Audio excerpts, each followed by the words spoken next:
So now it's time to get an introduction to distributions, which is a very powerful idea. And this will be part one of, well, a lot of stuff about distributions, but it will definitely be very incomplete if we just work with part one.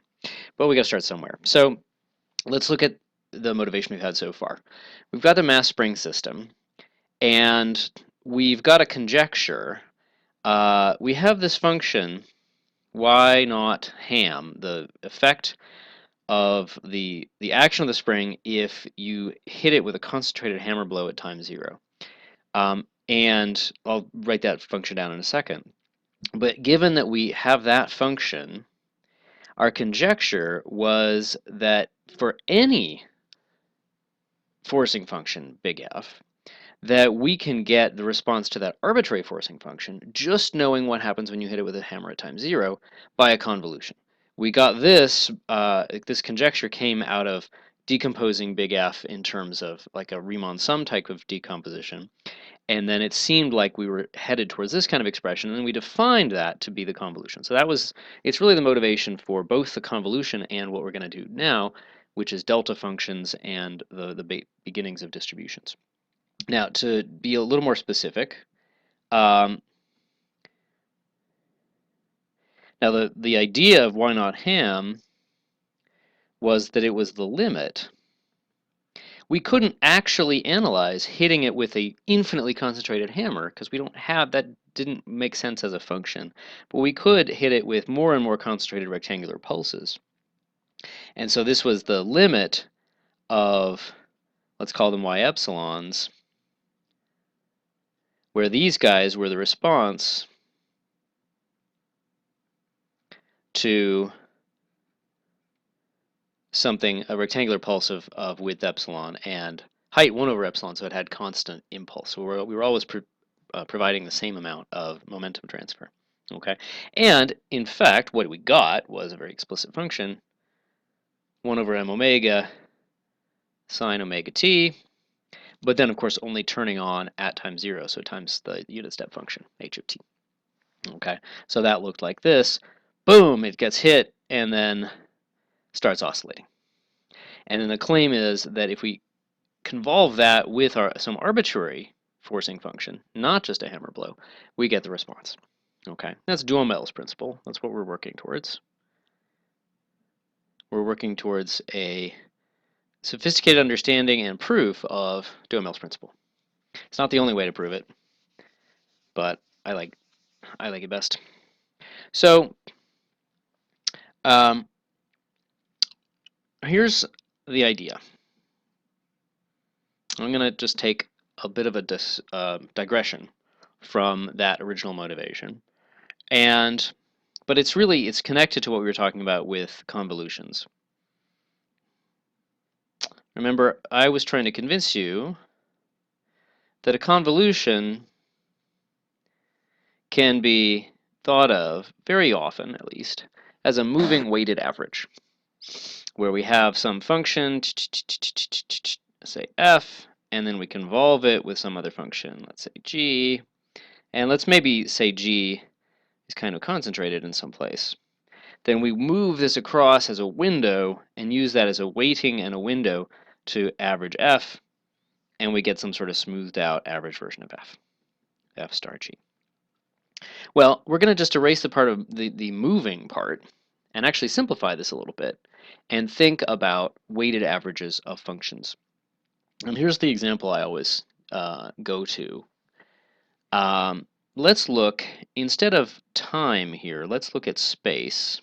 I feel like it's a little easier to think about this way. Here's a rod, and we're looking at the temperature along the rod, and let's say x is just the distance measured from 0, and maybe it's in centimeters.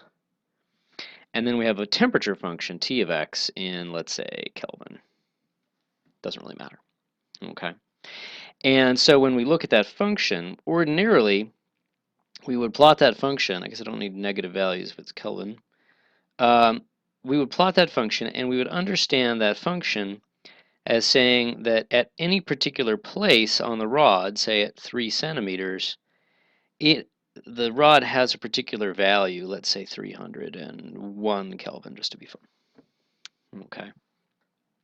And our usual understanding of a function in what we're taught in, high school and even sort of beginning calculus classes, things like that, is it's a rule that says it takes any real number x and assigns the real number t of x.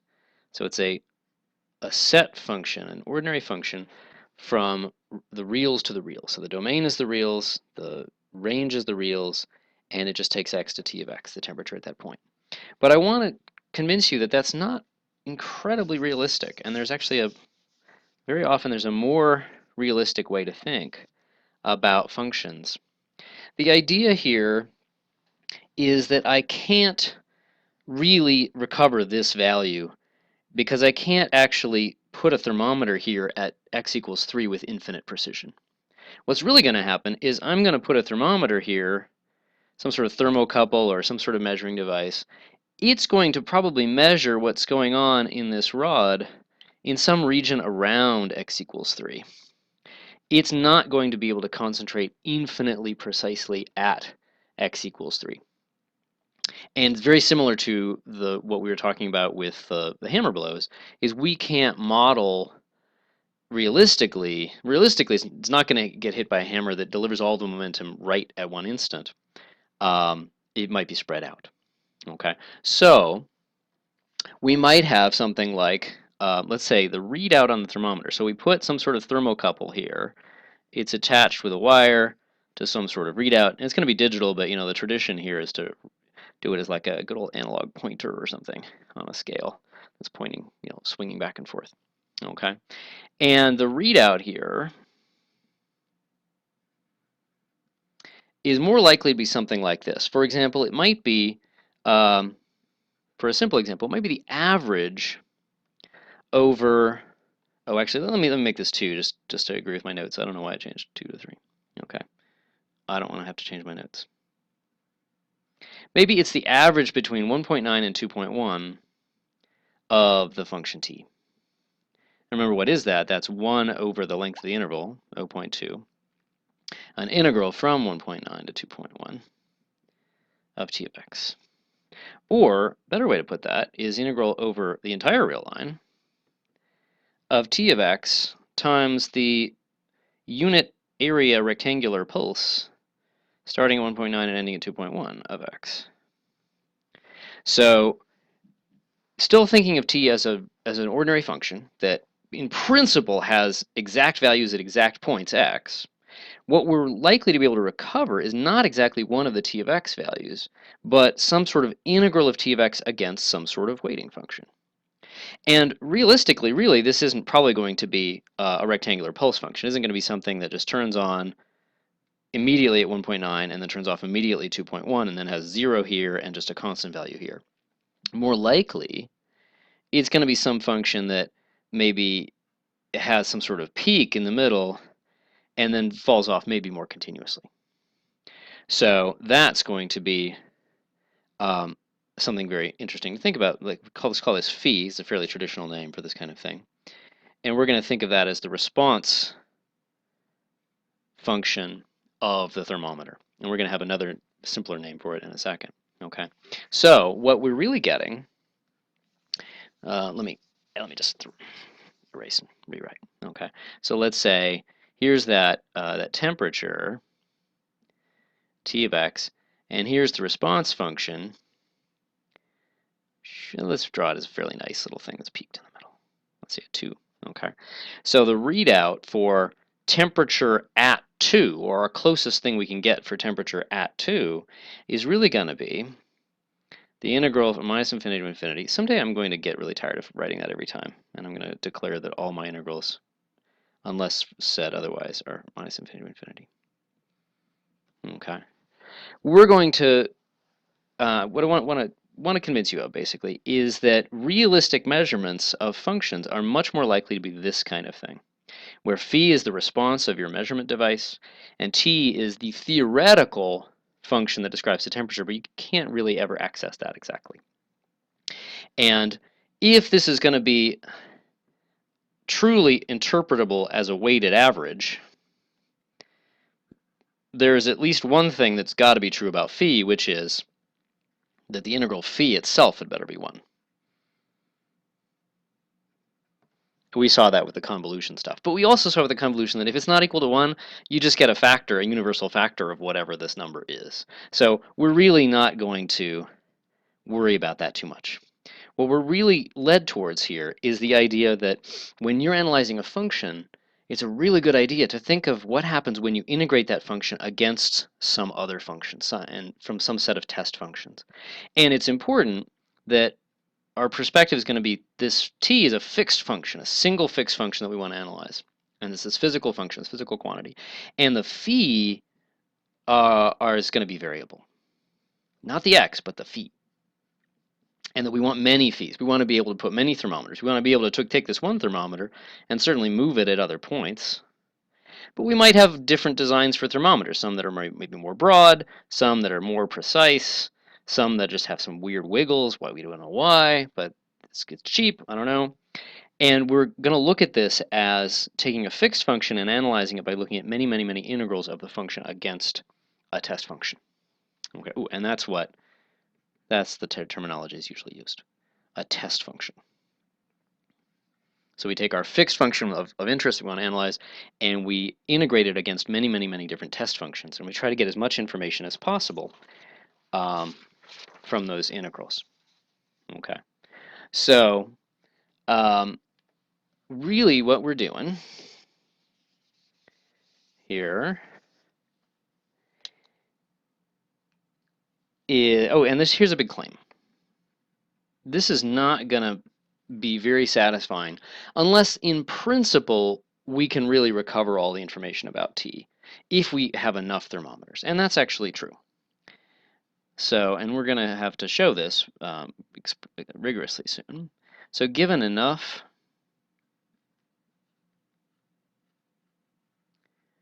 different test functions, phi, and probably an infinite number of different test functions, so it's not practical in a laboratory, we can recover all the values, all the traditional understanding of the function t from the integrals minus infinity to infinity t of x, phi of x, dx. Okay, so that's on our to-do list. Hey, let's put it on our to-do list. It's not even specified precisely yet because I haven't told you exactly what's an allowable test function, and we're going to have to work up to that as well. Okay, but the formal way to do this, formal way to think about this, is that we are defining, given the function t, there's two things we now can do with it. We can put in a number x into it in the ordinary way, or with square brackets to indicate we're doing something different, we can pair it against and integrate it against a test function phi. And we're going to just denote this way. That if we have a function t, that's just going to be our abbreviation for this quantity. And it says take t and analyze it using the response function or the test function phi. And so formally, what we're saying is we're really interested in this kind of function. It's a bit more sophisticated. It's not a function on real numbers. It's a function on a set of functions that takes some test function and spits out the t of phi, the integral here. And you want to think about it, it's good to think about it very physically. Just have a huge set of different thermometers and see what happens when you use each thermometer and record all those numbers and see how much information you can get out of t by doing that. Okay. So, the first thing we're going to do in the next video is we're going to do a lot of analysis of exactly how does that work as a new perspective on ordinary functions. But the first payoff is going to be the idea of a delta distribution. We're going to get pretty quickly an idea of what would it mean to have an infinite spike. This is what we didn't have before. Somehow the limit of the narrower and narrower and taller spikes is supposed to be something that has an infinite spike at 0 and nothing anywhere else, and that doesn't make sense as a function, and it will make sense as this new kind of object, something that takes a test function and spits out a number. But I'll save that for the next video.